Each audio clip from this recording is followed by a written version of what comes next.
Hey guys, Sinful here, and welcome back to another episode of the MilCast.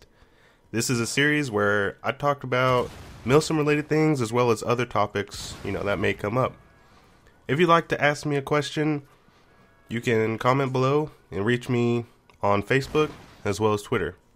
So today, I'm going to talk about running a MilSim. There's a lot of MilSims out there on Xbox, PlayStation, PC, and possibly other platforms. I've been a part of the MilSim community for around 4 years now. Not saying I know everything, but I do have an idea on how to run a stable MilSim. At least on the Xbox 360. So if you're someone that hasn't created a MilSim yet, but you're wanting to create one, think of a name that you want to be called, of course. There are so many real-life units that have served all across the world. And there's tons of original names that you can come up with. My suggestion is if you're wanting to be named after a unit that has served before, do your research on that specific unit so you know how they really operated. This way, when people ask you what your MilSim is representing or based off of, you can answer so much more quicker, as well as give them an idea on how your team operates, just based off the name. I have trained with MilSims on a couple platforms, such as the 360, Xbox One, as well as PC. And on the PC, I've been with MilSims that play Arma, as well as Insurgency. The team that I got the pleasure of working with was the 7th Cavalry. This was an Arma team that I really look up to. The structure they have in place is so well done, and how they conduct trainings and missions is just amazing. When restructuring 2nd Cavalry's ranks and how we carry out our missions, I looked to the ways of 7th Cav to give me excellent ideas.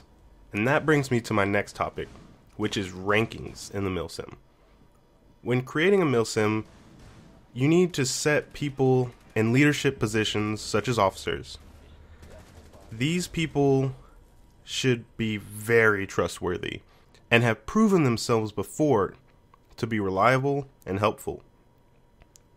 After appointing leaders, you need people that can follow orders, but can be leaders in their own way, such as NCOs.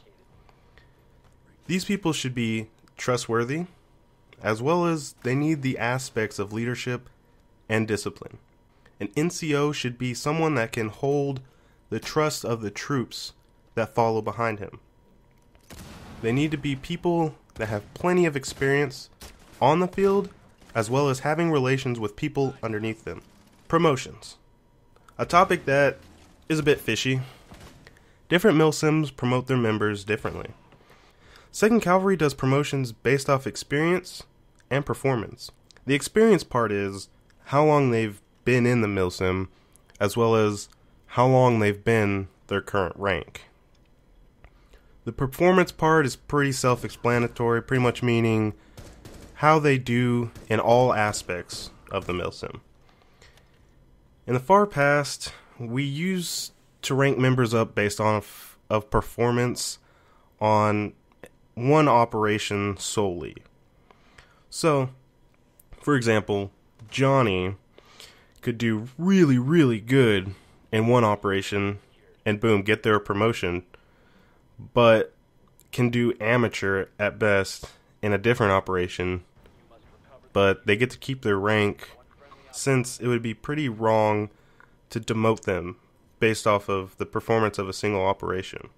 I've also seen MilSims that promote people based off the relationship in the MilSim. So, if Johnny is a really good guy, but isn't really good in different aspects in the MilSim, but just because he's friends with an officer or whoever, he can gain a rank. But like I said, every MilSim operates differently, so you don't need to necessarily run a MilSim in a perfect manner. Just know what works best for both the MilSim and its members. Another topic is devotion. How much time you have to devote to the MilSim. If you have a lot of time to spare to run a MilSim, then all the better. Just know there is a healthy limit on what you should do. And what I mean by that is put a lot of time in, but don't obsess over trying to get something done in a small amount of time. You can think of it like becoming a YouTuber. You can't start a channel by putting a ton of time into it in a span of a few weeks and expect 1 million subscribers. You start off putting a good amount of time into it and gradually progress in time. Now, if you're like me, and you don't have a lot of time, but you want to successfully run a MilSim, find amazing officers. I pride myself, as well as the team, in choosing amazing people to help run the MilSim. If you haven't seen previous videos where I explain my position in the MilSim, I'm second in command or lieutenant colonel.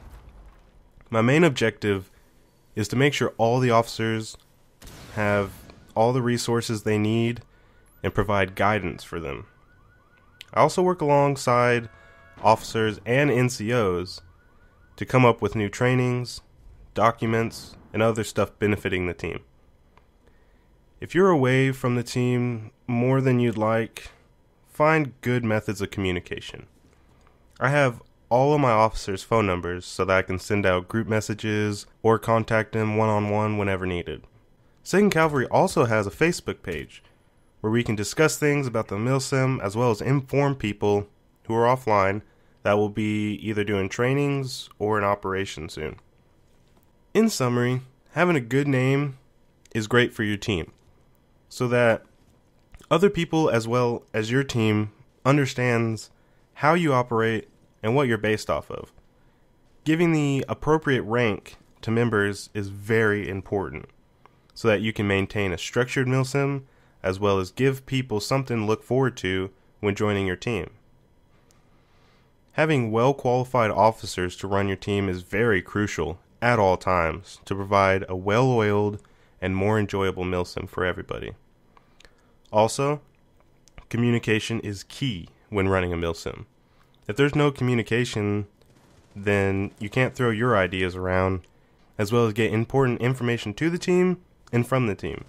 So yeah, those are my thoughts on what is really key in running a MilSim.